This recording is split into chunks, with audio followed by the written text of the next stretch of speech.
And shifting our focus to India, with the long-standing border dispute with China and an overall tense frontier up in the north, the world's biggest defence importer is fast moving to modernise its air force. To strengthen its air power, India currently has two options on the table: a cutting-edge American F-35 jet or a fifth-generation Sukhoi jet from Russia. Last month, the Russian Sukhoi and the American-made F-35 shared the same airspace at the Aero India Air Show in Bengaluru.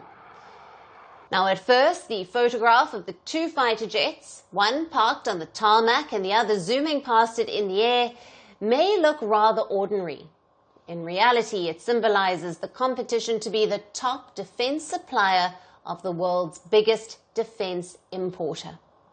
The participation of the two advanced aircraft in India's Bengaluru came when the US President Donald Trump offered India the same F-35 jets during Prime Minister Narendra Modi's Washington visit. Recognizing the opportunity that India is facing a critical choice of aircraft while modernizing its air force, Trump pitched the American fifth-generation fighter jet as an answer to India's growing defense needs. This year we'll be increasing military sales to India by many billions of dollars. We're also paving the way to ultimately provide India with the F-35 stealth fighters. But Trump's F-35 sales pitch is unlikely to make it through to Indian skies, given New Delhi's push for co-production of the country's defense needs as a part of Prime Minister Narendra Modi's Make in India push. At the same time, the US F-35 jets also face several issues. The US intends to sell F-35s to India instead of co-producing. The high costs, splurging maintenance, as well as prolonged operational dependence on the US does not add to India's defense calculus. India could also possibly look at buying or co-producing the Russian Sukhoi fifth-generation jet. This would make integration of the Russian jets into the Air Force easier. It's because India operates 31 fighter and combat squadrons, most of which are Russian and Soviet-era aircraft. But in 2018, New Delhi exited the decade-long program to co-produce the jet with Russia, reportedly due to tech transfer and cost-sharing issues. However, Indian Air Force is aging and remains short on fighter jets.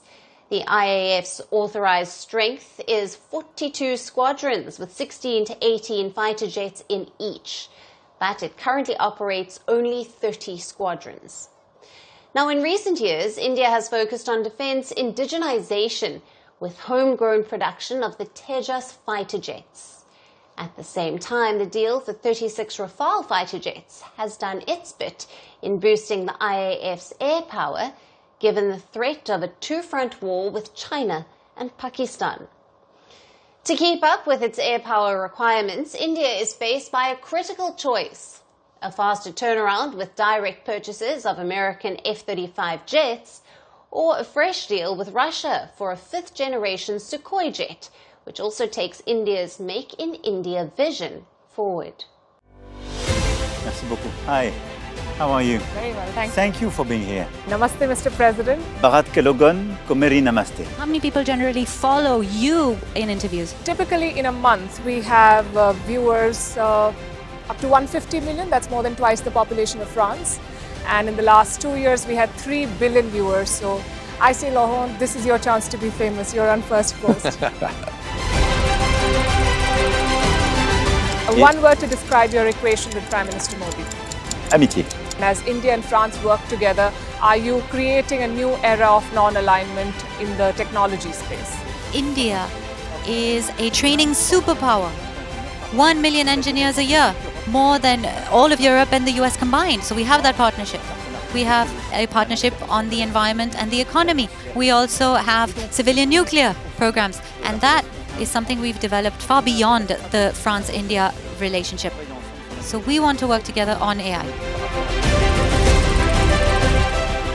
And then comes China with its deep sea creating models at a fraction of the cost. Did that innovation take you by surprise? Did that breakthrough make you sit up and think, what did the Chinese do and how? But what did DeepSeek do? They took everything that was already available from the last AI model and then they recalibrated it. So are you going to ban Chinese AI in France? So we don't have this American approach of banning tech because of where it comes from.